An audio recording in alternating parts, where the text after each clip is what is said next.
VIT triple ई exam में मुश्किल से जो है यहाँ पे 25 दिन का समय रह गया है, लेकिन क्या आपको ये डर सता रहा है कि अगर मैं तैयारी अभी से स्टार्ट करता हूँ तो क्या मैं इस एग्जाम को क्रैक कर पाऊंगा? तो बिल्कुल भी जो है यहाँ पे उस डर को मत पालिए, क्योंकि आप इस एग्जाम को जो है यहाँ पे अभी भी क्रैक कर सकते हो अगर आप जो है यहाँ पे सीरियसली वर्क कर लो। क्योंकि ये एग्जाम ही कुछ इस तरीके से रहती है कि उसको डिजाइन हिसाब से किया जाता है कि ज्यादातर स्टूडेंट्स यहाँ पे एक अच्छा स्कोर निकाले। अब यहाँ पे अगर जो है सबसे पहले तो मैं एग्जाम डेट्स की बात करूं तो 20 से लेकर भाई 27 अप्रैल के बीच में आपकी एग्जाम यहाँ पे कंडक्ट होगी और लास्ट डेट 31 मार्च है। तो अगर आपने अभी तक फॉर्म नहीं भरा है तो सबसे पहले तो जाके फॉर्म भरो, क्योंकि हो सकता है लास्ट डेट एक्सटेंड हो या फिर ना हो। तो हमें जो है बिल्कुल भी यहाँ पे इस तरीके से नहीं रहना है कि भाई पता चला फॉर्म ही नहीं भरा तो फिर तो एग्जाम देने की बात ही जो है यहाँ पे रहेगी नहीं। एंड देखिए, टाइम भला ही कम है, लेकिन 25 दिन हमें जो है इस तरीके से वर्क करना है। सही रिसोर्सेस आपको जो है देखने हैं जिसके अंदर आपको मॉक टेस्ट मिल जाए, साथ ही साथ आपको जो है प्रॉपर तरीके से जो वीआईटी ट्रिपल ई का सिलेबस है उस पर ही आपको फोकस किया जाए। तो यही सब चीजों का ध्यान रखते हुए हमने रिसेंटली यहाँ पे VIT triple E 2025 crash course batch 3 को आपके लिए लॉन्च किया था। And the special thing about the course is की mode of teaching is English. तो जो भी मतलब यहाँ पे नॉन हिंदी स्पीकिंग स्टूडेंट्स रहते हैं तो उनको कोई प्रॉब्लम नहीं रहेगी।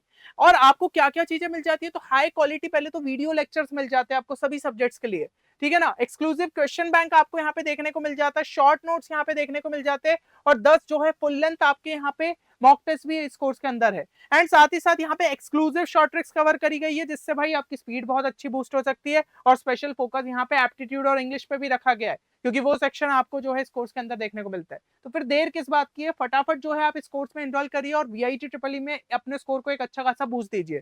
फिर भी कोर्स से रिलेटेड कोई भी क्वेरी है तो गिवन नंबर पे आप हमारी टीम को यहाँ पे कांटेक्ट भी कर सकते हो। अब यहाँ पे देखो, सबसे पहले आपको ना दो मैं चीजें करवाना चाहता हूँ। पहली चीज आपको क्या करनी है, जेई मेंस की प्रिपरेशन आप में से ज्यादातर स्टूडेंट्स ने यहाँ पे करी है, तो उसमें आपके जो भी ऐसे चैप्टर्स थे जो कि आपको लगता है कि मेरे जो है कंप्लीट हो गए थे, बट ठीक है मेरा जो है स्कोर भला ही जेई मेंस में अच्छा नहीं आया हो, लेकिन कुछ तो ऐसे चैप्टर्स होंगे जिनको लेकर आप बहुत अच्छे से कॉन्फिडेंट थे कि ये इनके क्वेश्चंस अगर आएंगे तो मुझसे बन जाएंगे। तो ऐसे सारे चैप्टर्स को हम जो है नंबर 1 यहाँ पे बोल देते। और दूसरा, अभी जो है कई सारे स्टूडेंट्स जो कि क्लास 12 में थे उन्होंने भाई यहाँ पे अपने जो है बोर्ड्स की एग्जाम दी, तो उनके भी ऐसे कुछ चैप्टर्स होंगे स्पेशली क्लास 12 के जिनको लेकर वो अच्छे खासे कॉन्फिडेंट थे कि ठीक है भाई यहाँ पे जो है इसके टाइप के क्वेश्चन अगर मुझे बोर्ड एग्जाम में देखने को मिलते हैं तो मुझसे नहीं छूटेंगे। तो ये सारे चैप्टर्स को हम जो है सेकंड नंबर पे डाल देते। अब अगर हम जो है यहाँ पे 1 और 2 का ऐड करें तो आप में से मेजोरिटी स्टूडेंट्स के लिए ये नंबर ऑफ चैप्टर्स जो है 40 चैप्टर से ज्यादा जाएंगे। और आप इस चीज का यकीन मानिए कि ठीक है, मान लिया वीआईटी ट्रिपल ई के सिलेबस के अंदर कुछ चैप्टर्स आपके एक्सक्लूडेड रहते हैं जो कि जेईई मेंस के अंदर पूछे जाते, तो उनको हटा भी दे और सब चीजें अपन जो है प्लस माइनस भी करे, फिर भी आपके ऐसे चैप्टर निकल के आएंगे कि 50% सिलेबस तो आपका वीआईटी ट्रिपल ई का ऑलरेडी कंप्लीट हो चुका होगा। समझ रहे हो इस चीज को? और इन चैप्टर्स को बस आपको ये करना रहेगा कि वीआईटी ट्रिपल ई के लेवल तक पहुंचाना है, इसलिए उसको बस थोड़ा सा यहाँ पे स्ट्रेंथन करना है। अब स्ट्रेंथन किस तरीके से कर सकते हैं, तो इतना कोई मुश्किल काम नहीं है, आपको सिंपली क्या करना है, क्विक रिवीजन करना है। आपने जिस सोर्स से भी पढ़ा था ना उससे जो है क्विक रिवीजन देना है, और यहाँ पे इंपॉर्टेंट फॉर्मूला कॉन्सेप्ट्स को जो है आप लिख लीजिएगा। दूसरी चीज क्या करना है, देखिए फिजिक्स और केमिस्ट्री के लिए आपको जो है नीट के आप पीवाईक्यूज लगा सकते हो, और मैथ्स के लिए जो है एनडीए के यहाँ पे पीवाईक्यूज लगा सकते हो। इससे आपकी जो है प्रॉब्लम सॉल्विंग स्किल्स बहुत अच्छे लेवल पे जो है इंप्रूव होगी, और आप जो है इजी लेवल के क्वेश्चन यहाँ पे प्रैक्टिस करोगे, ऐसा नहीं कि बहुत ज्यादा टफ है। ये जो है आपके इजी लेवल के रहते हैं, और स्पेशली यहाँ पे टाइम बाउंडेड मैनर में इन क्वेश्चंस की यहाँ पे प्रैक्टिस होनी चाहिए। अब नेक्स्ट चीज क्या है, जो बचा हुआ सिलेबस है उसको हमें यहाँ पे क्या करना रहेगा, तो कम से कम 2 से 3 चैप्टर जो है आप रोज के आप टारगेट कर लीजिएगा, है ना। और इसके अंदर एक चीज जो है यहाँ पे ध्यान रखिए कि सबसे पहले बेसिक कॉन्सेप्ट्स अपन को क्लियर करने पड़ेंगे, क्योंकि ये चैप्टर हो सकता है आपने ना जेई मेंस के लिए ढंग से पढ़े हो, ना बोर्ड्स में आप पढ़ पाए हो, और अभी तक उतने अच्छे से कभी देखे ही नहीं है। तो ऐसे चैप्टर्स के लिए सबसे पहले तो आपको एनसीईआरटी बुक्स पे जो है फोकस करना पड़ेगा, तभी आपके जाके जो है बेस तैयार होगा और बेसिक्स आपको सीखने को मिलेंगे। और एक चीज हमेशा इंश्योर करिए कि सारे टॉपिक्स कवर कर लो, ऐसा नहीं कि कुछ छोड़ रहे हो, क्योंकि वीआईटी ट्रिपल ई एग्जाम आप ये चीज समझिए कि हो सकता है किसी टॉपिक के डेप्थ में ना घुसे, लेकिन उस टॉपिक का जो है आपका ओवरव्यू पे ही कोई क्वेश्चन उठा के डाल सकता है। इसलिए मैं कह रहा हूँ कि सारे जो है टॉपिक्स को अच्छे तरीके से कवर कर लीजिएगा, भला ही उतने डिटेल में ना जाए।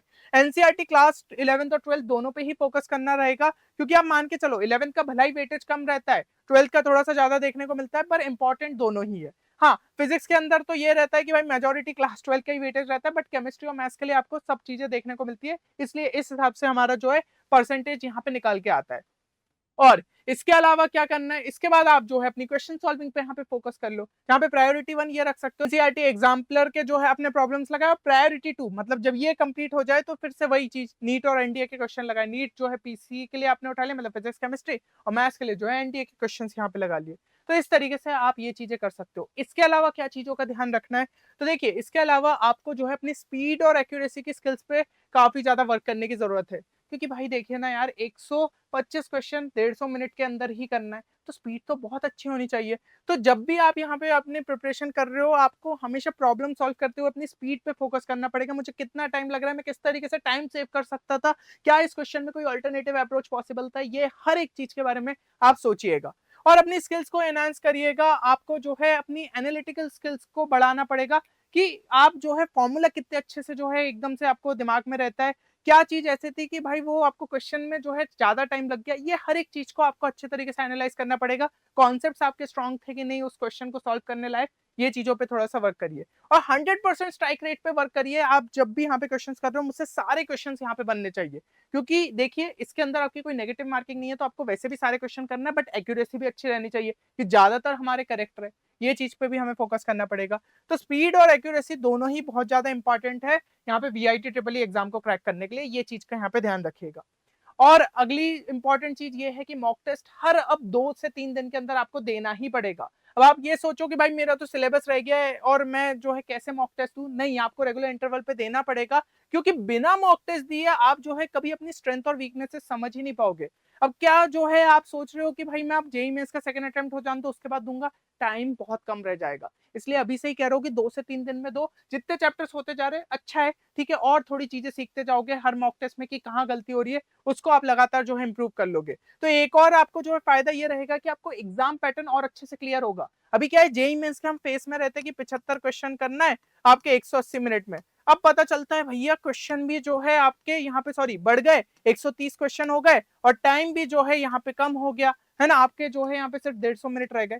तो चैलेंजिंग हो जाती है ये चीजें। तो उसमें अगर हमें ट्रांजिशन फेज को यहाँ पे क्लियर करना है तो उसके लिए आपको पेपर्स ज्यादा से ज्यादा देने पड़ेंगे, एंड साथ ही साथ जो है आप टाइम मैनेजमेंट की स्किल सीखोगे। आपको समझ में आएगा कौन से सब्जेक्ट को मुझे पहले अटेम्प्ट करना चाहिए और लेंथी क्वेश्चंस को किस तरीके से स्किप करते हुए चलना है, लास्ट में अटेम्प्ट करना है। ये सारी जो स्किल्स है आप पेपर अटेम्प्ट करके ही जो है सीख सकते हो। तो इन सारी चीजों का अगर आप ध्यान रखते हो तो आराम से जो है वीआईटी ट्रिपल ई एग्जाम को यहाँ पे क्रैक कर सकते हो। और कमेंट सेक्शन में भी मैं एक ही चीज सभी से देखना चाहूंगा, वीआईटी ट्रिपल ई फोड़ना है, ये सभी लोग जो है यहाँ पे जरूर से कमेंट सेक्शन में लिखे, क्योंकि इस एग्जाम को हम आराम से क्रैक कर सकते हैं। बस जो चीजें मैंने आपको वीडियो में बताई है उनको फॉलो करने के लिए आप रेडी रहे। चलिए, उम्मीद करता हूँ ये वीडियो आप सभी के लिए बेनिफिशियल साबित होगा। मिलते हैं नेक्स्ट वीडियो में, तब तक के लिए take care and good bye.